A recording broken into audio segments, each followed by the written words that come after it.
morning, everyone. I am Katherine Skeen. I attend the University of North Carolina at Charlotte, majoring in Earth and Environmental Science. And this summer I had the pleasure of working in the whole air sampling group. For my presentation, I will be talking about the elevated concentrations of toluene during the winter in the Imperial Valley. So to start off, toluene is a solvent found in paints, inks, coatings, adhesives, things of this sort. And at room temperature, it's emitted into a gas phase, which makes it a volatile organic compound, and this is what we're interested in. It's found naturally in crude oil, diesel, and gasoline, so it's released into the environment whether or not these fuels are burned.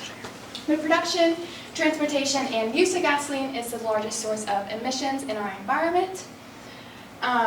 Lifetime is a few days, so it's relatively short. And why should we care? Well, toluene is hazardous at any level, and it's used in many industries. So many workers are being exposed to this gas, and there are many health effects, the primary being to the central nervous system, causing dizziness, nausea, headaches, things of this sort. So here's a little background on the Imperial County and Raleigh, California. So the Imperial County is located in Southern California. It's bordering Mexico. And Raleigh, California is a smaller town in the central southern of the county. It experiences poor air quality. Residents are exposed to health-threatening levels of air pollutants. It's economically challenged, and the population of the whole county is about 179,000, and in Raleigh the population is about 28,000. So here's an overview of my methods. First, I collected whole air samples using canisters, and then these canisters went under the gas chromatography using mass spectrometry in the Roland Blake's laboratory here at UC Irvine. And then this data was compiled and sorted into many Excel sheets. I used QGIS to see my data more spatially and in many different layers. And then I used NOAA high split, and I'll get further into these throughout my presentation. So the first thing I wanted to do was compare the summer versus winter concentrations of toluene in the Imperial County. And right off the bat, I saw that the winter concentrations were much higher than the summer concentrations. And this is probably because the boundary layer is lower in the winter. But here we're seeing just many different samples taken in the cans on the, right here. And then in summer, we're seeing values getting above 200 ppt, and then in the winter, they're getting above 700 ppt. So here's the NASA DC-8 and a picture of the snakes used to take the whole air samples. The NASA DC-8 is able to take 168 samples per flight, and my colleagues have already explained the process of using the canisters to take these samples, but I just wanted to share that the data I used, the December 2021 data, was taken on this plane. So here on QGIS is the toluene concentrations in the Imperial Valley over 2 different days, on December 7th and December 10th. So if we're looking here, we're seeing a lower concentration and then a high, a lower one and then a high. We're seeing this trend right here. And this is because these samples were taken on these 2 different days, but they were taken at different times. So the lower concentrations were taken earlier in the morning at around 7 a.m. and the higher concentrations were taken later in the day at around 4 p.m. And so the lower concentrations were likely samples out of the boundary layer. But if we're looking further into this map, we're seeing right here the highest concentrations, the highest getting to 734 parts per trillion, and this is in Raleigh. So seeing this led me to my main goal, which was to use the airborne data collected in December of 2021 to locate a source for the elevated toluene concentrations in Raleigh, California. The December data is also unique to SARP, so it was very interesting to look at. Here is a NOAA high split trajectory model on 12/7, the day that the concentration was the highest. This is showing a backward model over a 24-hour time period, so it's showing me where the air is coming from that is making it to our receptor site right here. And so I was able to use the same altitude and same time that this sample was taken. And if we're looking up here, we're seeing air is getting to about 1,200 meters. And then here, the general airflow, this is the Los Angeles area, and Long Beach is right here. And so we're seeing the air starting at below 400 meters. So looking at this green, yellow, and red line right here, we can go down here, and it's a little difficult to see, but it's starting below 400 meters, goes up not past 1,000 meters, and then goes back down to about ground level, and then making its way back to our point of interest, which is at 325 meters. So seeing this general airflow right here, I wanted to look more into the Los Angeles area and see what was going on here. So on QGIS, I looked at Los Angeles area in whole and saw that Long Beach in particular were showing concentrations higher than the ones observed in Raleigh. So the highest concentration observed here is 1,031 ppt. So this is suggesting that Long Beach may be the source for the elevated concentration levels in Raleigh. So then I wanted to compare these averages of toluene in these two locations as well as other gas concentrations to see how they were decreasing, what type of trend we were seeing. In Long Beach, there were 43 samples taken. In Raleigh, 34 samples taken. And the gases that I added were propane, C2Cl4, and benzene. And then we have toluene, and all of these are urban emitted.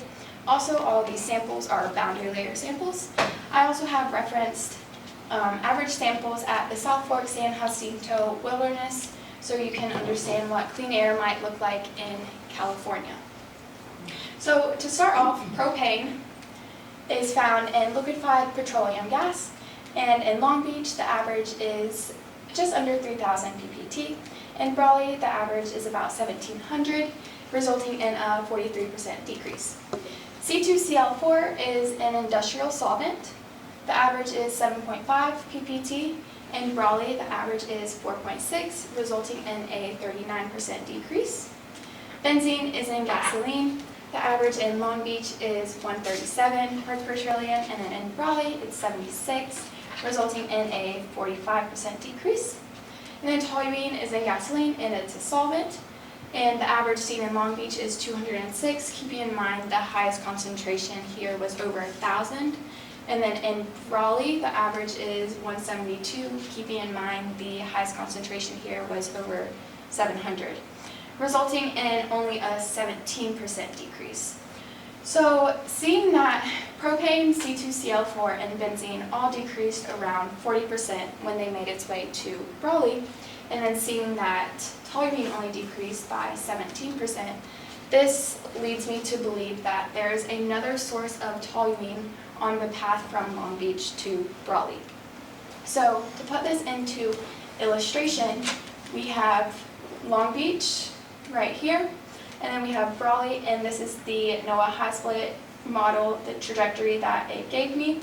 And so at Long Beach, these propane, C2Cl4, benzene, and toluene are all starting out at the higher concentrations, and then making its way to Raleigh, propane, C2Cl4, and benzene all decrease around 40 to 50%, and then toluene only decreasing by 17%.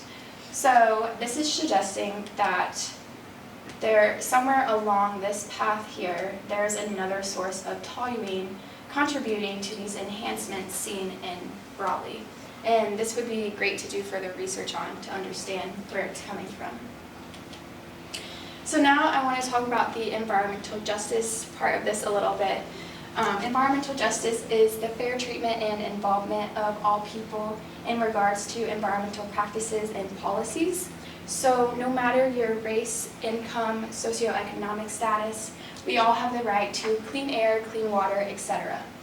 So here are some demographics for Raleigh.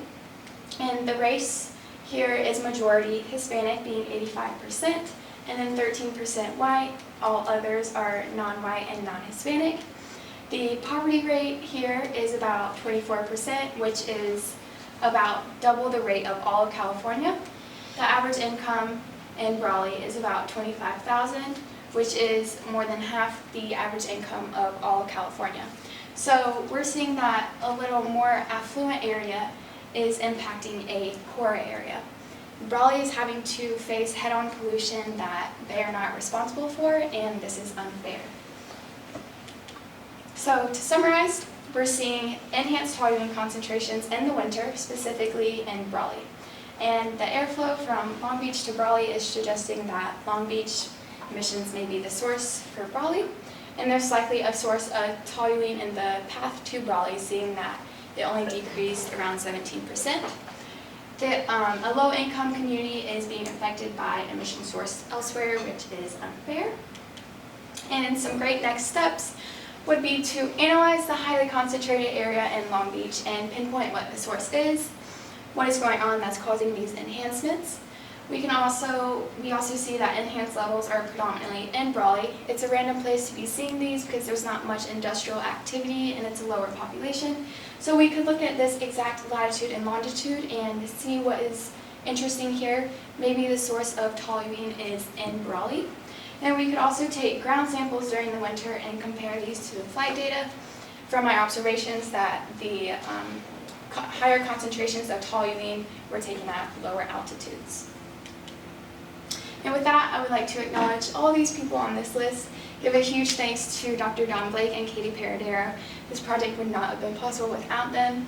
I would like to thank Disha for all her help with coding, and Stephanie, the project manager, and all of the mentors. It has been a pleasure to learn from every single one of you. And with that, thank you all.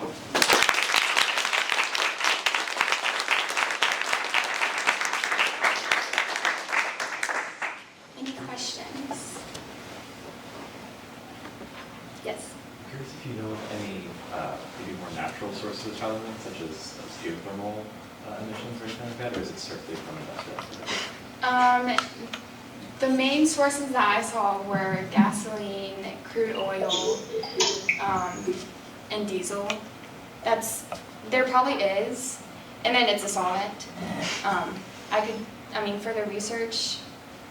I think those are the main ones, but yeah.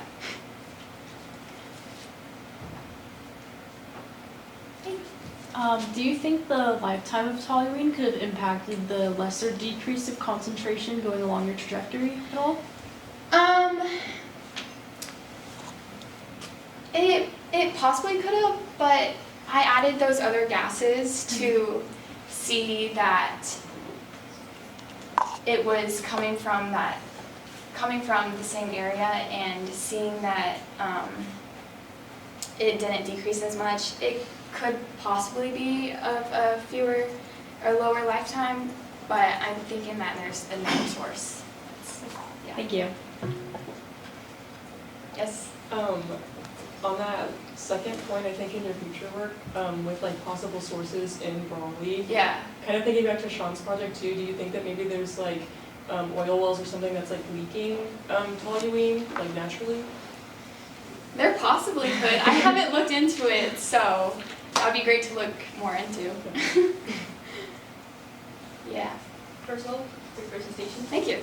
But when you were looking into like how concentrations change during the day, like you saw an increase, did you happen to see a decrease like towards the evening, or did you look into that? Like later in the day? Yeah. I didn't really look into that. We didn't have many samples or any samples taken like later in the evening. They were all taken around 4 p.m. Yeah. Thanks. Yeah. Any other questions for Catherine? All right. Great job.